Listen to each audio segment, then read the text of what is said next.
Greetings, beauties. Welcome back to my corner of the earth. I am S Earth, and I am sending everyone so much love wherever you are in the world.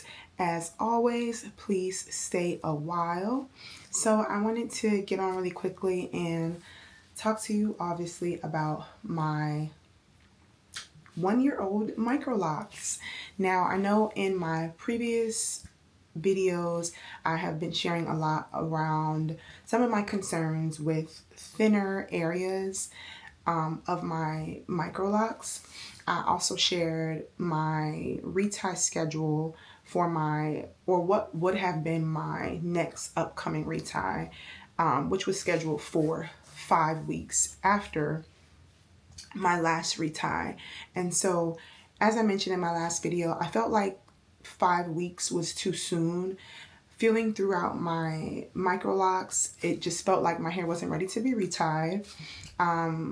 My hair still felt very close to my scalp, like it just didn't get enough time to grow out. And so I was skeptical about the 5-week mark and retying my hair at that point. And so I ultimately decided to push my retie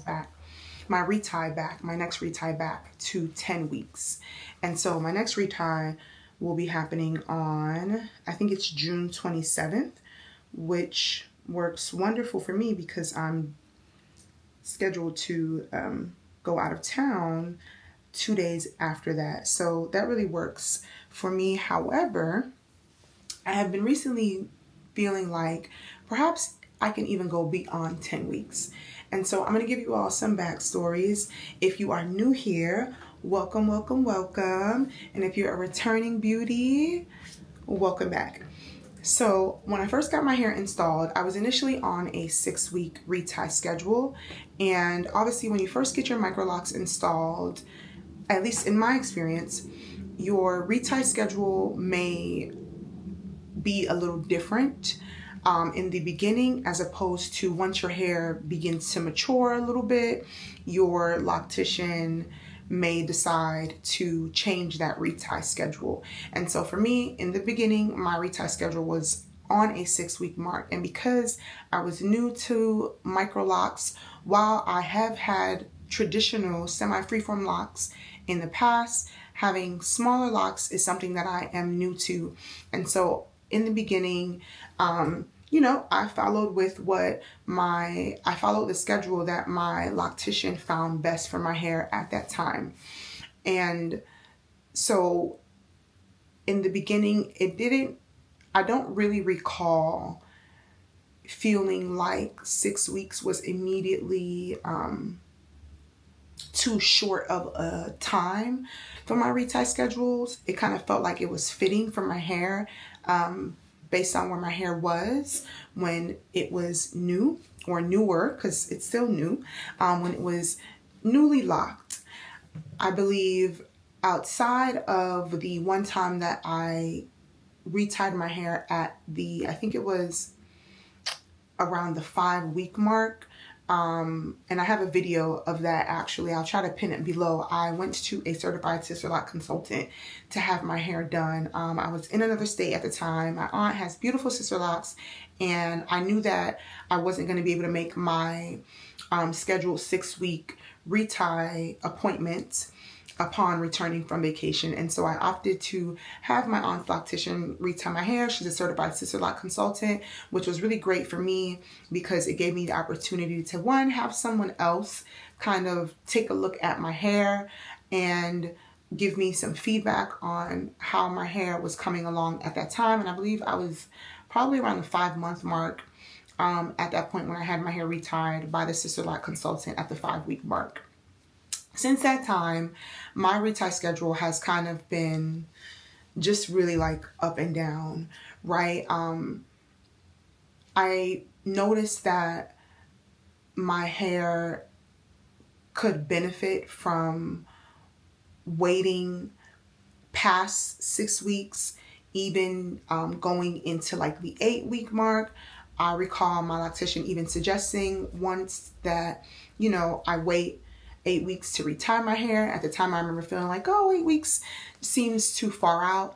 However, there was a time where I went as far as 11 weeks without a retie. And as a newly microlocked girly, I am still learning, right? I am open to feedback.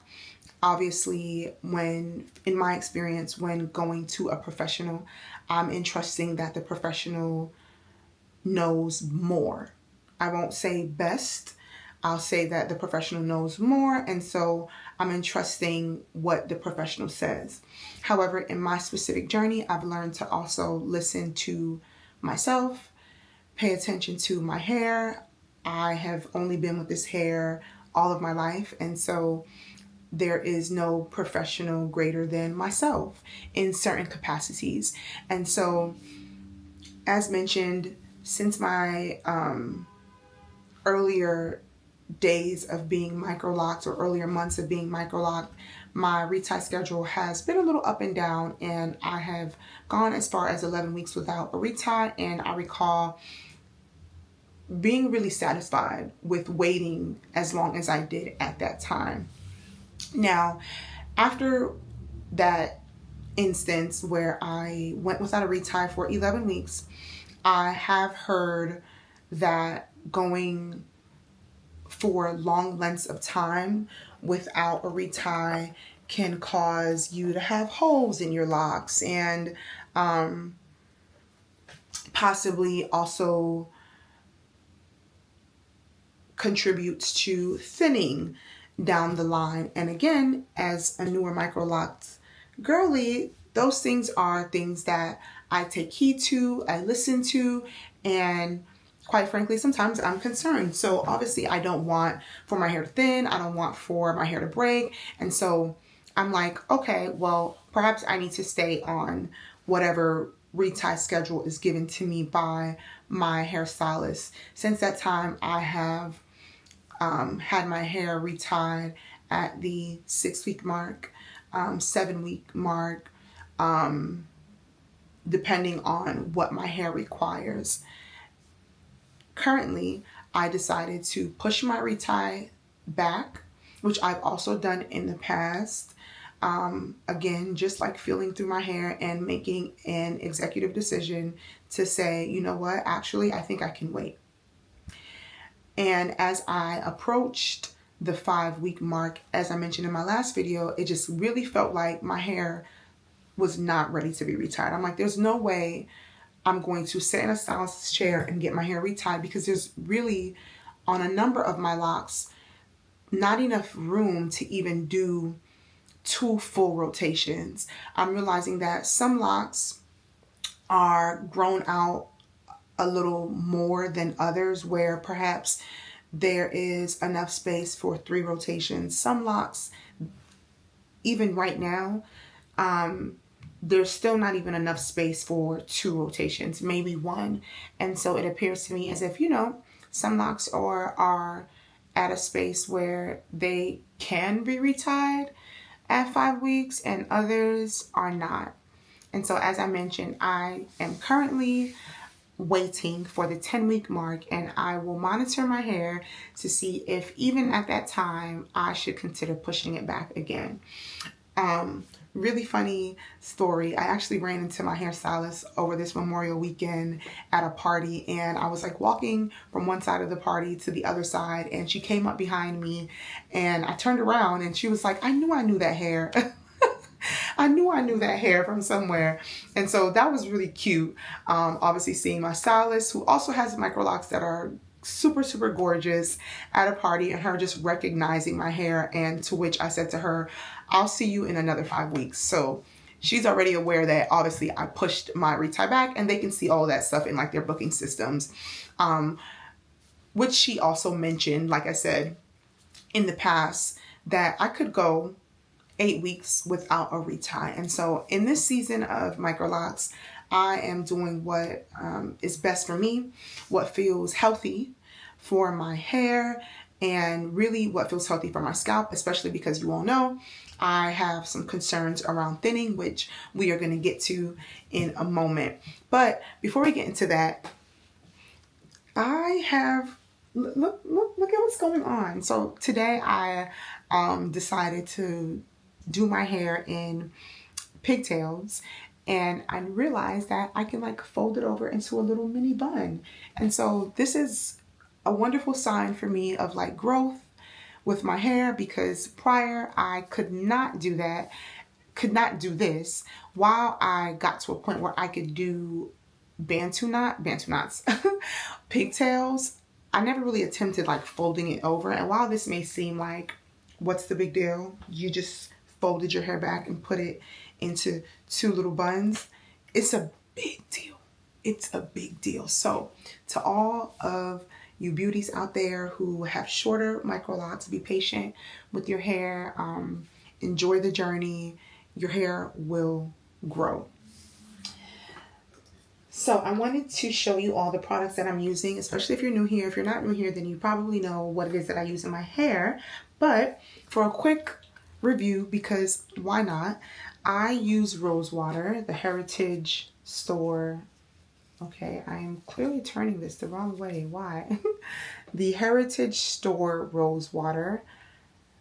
I also use a combination of a leave-in conditioner that I use as a loose natural and water. And so the leave-in conditioner is this Shea Moisture Hydrate Plus Repair Multi-Action Leave-In. I literally pour a little bit of it into this water bottle. That was a previous product that I actually really loved as a loose natural. I literally fill this up with water, and then I pour a little bit of the leave-in conditioner in it to really give me a water-based, more water based leave-in, and I spray this on my hair. This leave-in conditioner worked miracles for my loose natural hair. And so when I ran out of my previous favorite leave-in conditioner, I decided to use what I have on hand, and this is what I have on hand, and it's actually almost finished. But I realized that it's just as effective as the other leave-in conditioner that I was using, and so why not? I also use plain water in my hair, pretty much whatever my hair calls for in the morning. Sometimes I don't spray anything in it at all, but if it calls for just water, perhaps I used the leave-in conditioner, you know, twice for the week. And I'm like, okay, I don't need to use leave-in conditioner this morning. I can just use plain old water and a little bit of my rose water, which I did this morning. I also, as I mentioned, purchased another Jamaican black castor oil. I've been using this on my hair. I'm also using the products that I got from my loctician to help with the thinning, which is the Nairobi Recovery. And it appears to be working. Since I have purchased it, I've really been using it. This is literally how much is left in there. I don't know if you all can see that very well, but I have been using it. I don't use them every day. Again, based on what my hair calls for, I have been using the drops, the Nairobi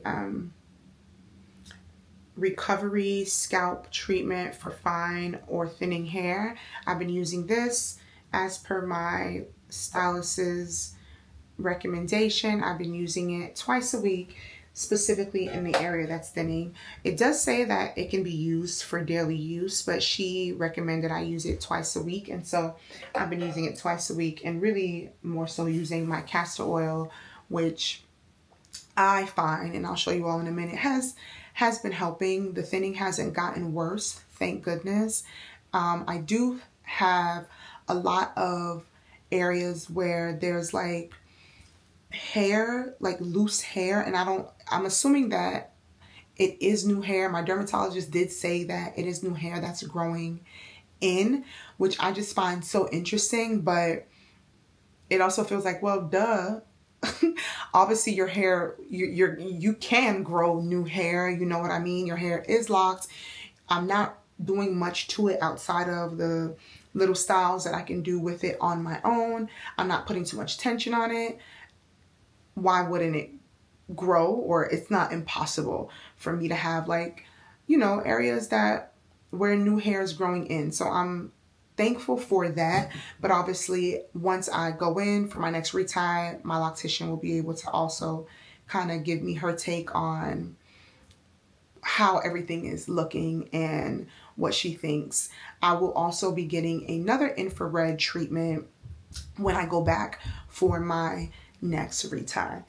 And so let's get into what my hair is looking like. I'm gonna try to come closer. I don't know why I stood up to do that.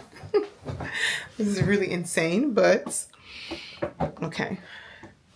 I realize that when I watch my videos back, I don't always get the best angles in the back of my head, but we're gonna try this out. We're gonna try this out. So as I said, this is what my hair is looking like in the front. I have my little pigtails today.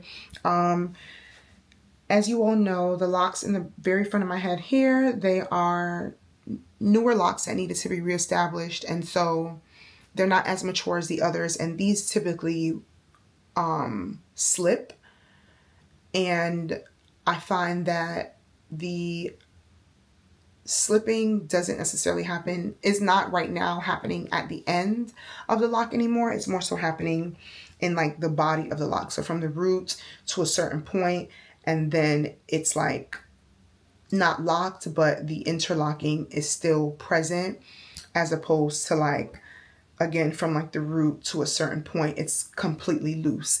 And so this can definitely be retied in 5 weeks, but because I'm waiting for the 10-week mark, it's just gonna have to stay there. But this is my center part that got reestablished. And do y'all remember how my center part was looking before? I will add a clip if I can, because I'm also still perfecting my editing skills here. So bear with me. But my center part, I'm like, yeah, this is how a center part is supposed to look. I can't stress enough. If you are considering getting microlocs, if you are new on your microlocs journey, prayerfully, this does not happen to you. Prayerfully, you don't have any errors or anything that needs to be correcting after you get your hair installed. Hopefully you get your hair installed and you are good to go after that. But in my experience, I had to have, I think, I had to have 3 corrections to my grid or parting system since having it installed.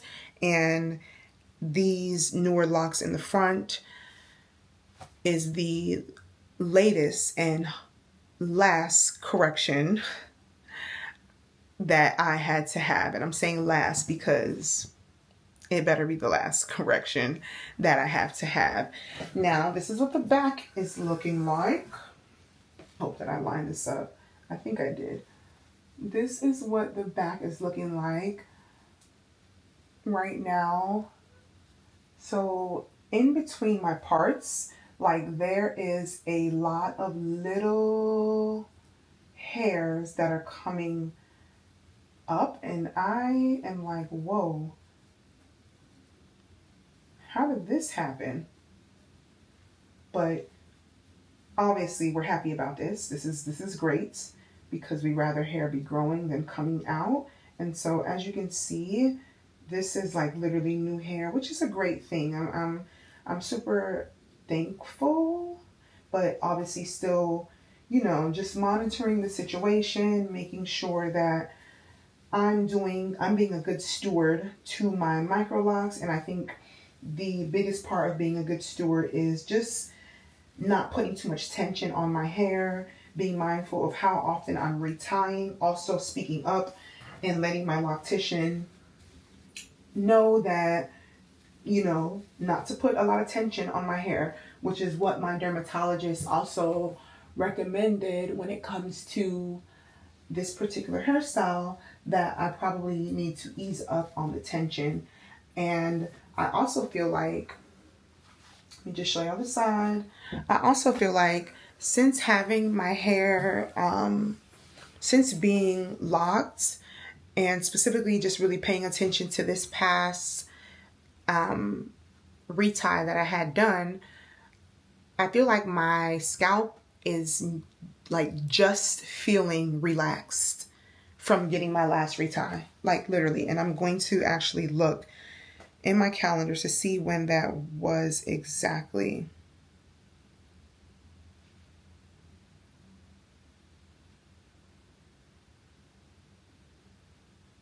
When was my last retie? My last retie was on April 18th.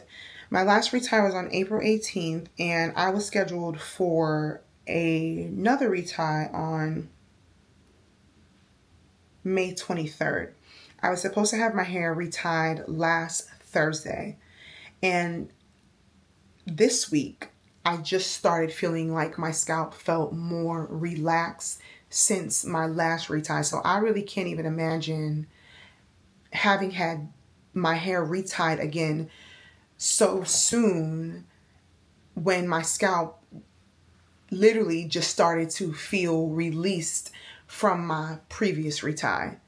So I'm like, yeah, I definitely could afford to like live in this relaxed scalp moment for a little longer rather than, you know, jumping ahead to get a retie for whatever reason. And I had to also remind myself that like I've had locks before. I've had semi-locks, semi-freeform locks, and I had them for about 4 years. And a part of why I went the more freeform route is because I am not overly obsessed with like the kind of neat, more maintained look when it comes to locks. Like I'm completely okay with my roots being a little more puffy, and I love even feeling like I like feeling that like new growth in my scalp. And so I'm like, I had to remind myself where it's like I'm actually okay with wearing my hair like this. I'm completely okay with it not looking super like neat and clean and all the time. Like obviously it's wonderful when you get a fresh retie, you can see your parts, and you know, I think both things have their moments and their space for what makes having a fresh retie, a fresh retwist beautiful. And there's also space for that more free-formed, unkept, if you will, look. Like there's beauty in both thing, and there's space for both of those things to coexist. When my hair is freshly done, it's freshly done. When it is not freshly done, it's still just as beautiful. And so I had to remind myself of that, where it's like, girl, you are completely okay with your hair not being crisp all the time. And for the health of my hair and specifically my scalp, baby, these reties are going to get pushed back until I'm like, okay, my hair is in a safe and healthy enough space to now have a fresh retie done again until whenever the next time comes for me to get it done. So those are some of the things that I'm focusing on right now, right? Just loving my hair in every space, in every stage, staying on top of my hair regimen, because as a loose natural, for the time period that I was a loose natural before having my locks installed, I took some time to like grow my hair out from having a really short haircut, like having a tapered haircut. I took time to grow my hair out, and during that time I was really taking care of it. And so I just really feel like I have come too far on my own hair care journey for me, or for anyone else, or for things just out of that are within my control, to ruin what I have taken, I would say, great care of for so long, for me to get to this point of having tiny locks and my hair being destroyed. And so I'm just trying to make sure that I love on my hair. I hope that you are loving on your hair, regardless of what style your hair is in, regardless of the texture of your hair, regardless of the length, however your hair looks. I hope that you are loving on your hair. And if you are not loving on your hair, I'm sending your hair love, whether there's hair there, whether there's not hair there, whether you are rocking and proud as a beautiful bald person, whatever your hairstyle is. I hope you're loving it. If not, I am sending it love, and I hope that I see you all in the next video. Bye.